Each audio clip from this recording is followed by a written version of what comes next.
Oke, Assalamualaikum warahmatullahi wabarakatuh. Perkenalkan, nama saya Baharudin, biasa panggil Bahar, dengan channel YouTube Tong Guru Bahar. Ya, kali ini saya akan mencoba untuk mengulas sedikit tentang kurikulum Merdeka Belajar. Ya, penerapan kurikulum Merdeka Belajar di Indonesia pun semakin masif. Hal itu ditandai dengan surat keputusan Kepala Badan Standar Kurikulum dan Asesmen Pendidikan Kementerian Kemendikbudristek nomor 022/H/KR 2023 tentang Satuan Pendidikan Pelaksana Implementasi Kurikulum Merdeka pada tahun ajaran 2023-2024 yang menyebutkan lebih dari 105.000 sekolah atau satuan pendidikan yang telah mengimplementasikan kurikulum Merdeka Belajar.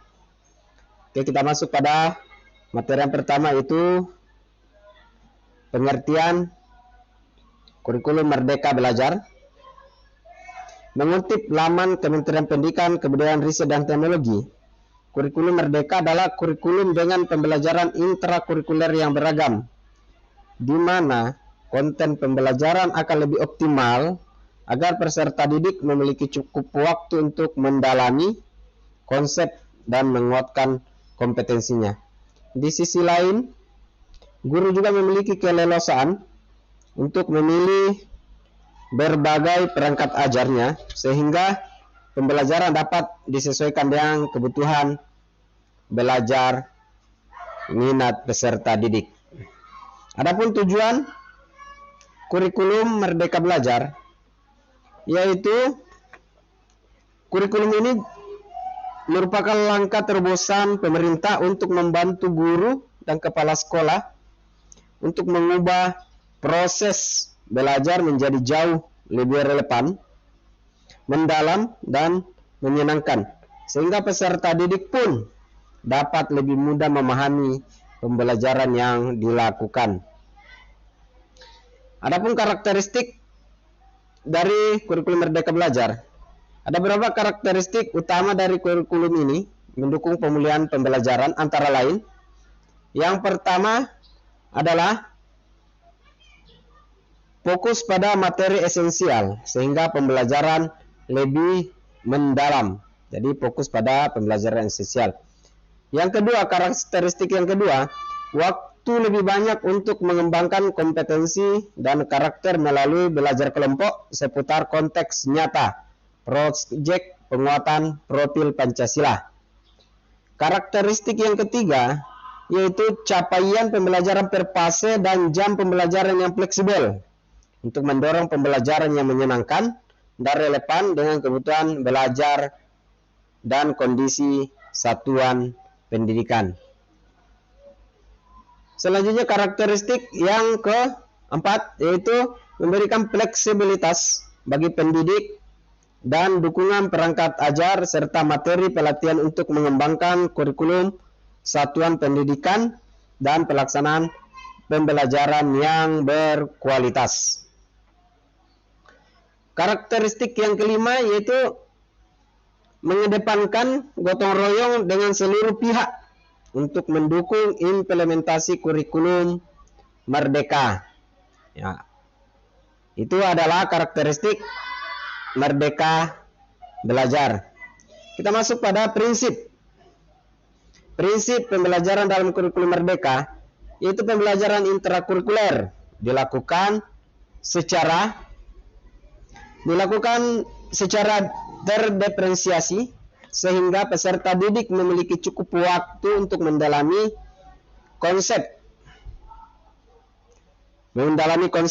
dan menguatkan kompetensinya.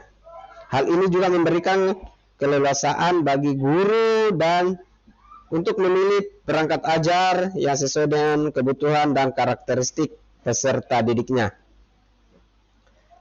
Prinsip yang kedua yaitu pembelajaran kokurikuler berupa proyek penguatan profil Pancasila, berprinsip pembelajaran interdisipliner yang berorientasi pada pengembangan karakter dan kompetensi umum. Prinsip yang ketiga itu pembelajaran ekstrakurikuler, dilaksanakan sesuai dengan minat murid serta sumber daya satuan pendidikan. Itu adalah prinsip daripada kurikulum merdeka. Selanjutnya adalah tahapan-tahapan kurikulum merdeka belajar. Pelaksanaan pembelajaran dalam kurikulum merdeka merupakan siklus yang melalui 3 tahapan.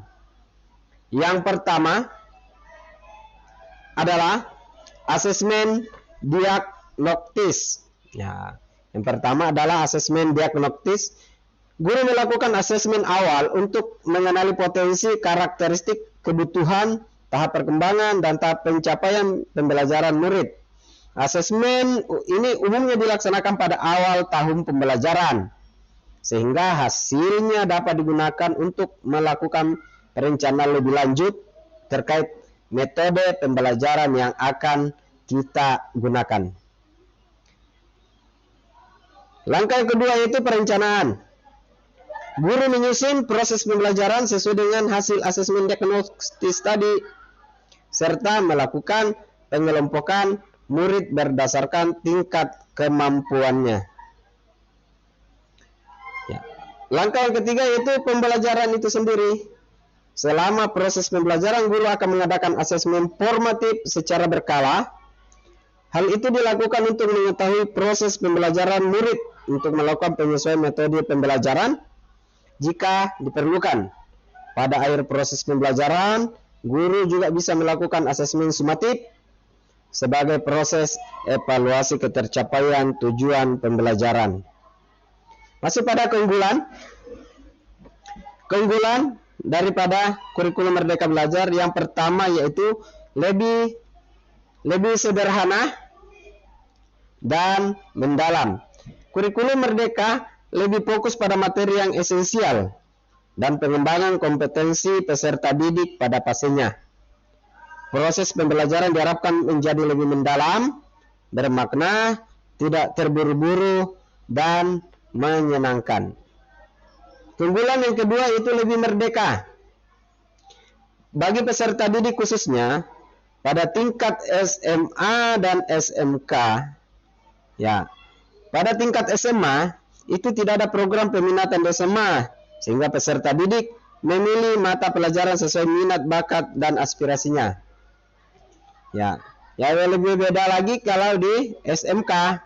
SMK itu di samping kompetensi yang dilakukan dalam satuan operasional sekolah KOSP, itu ada mata pelajaran peminatan. Mata pelajaran peminatan ini dibebaskan kepada SMK untuk melakukan memilih mata pelajaran peminatan ini sesuai dengan bakat dan minat yang akan dia kembangkan.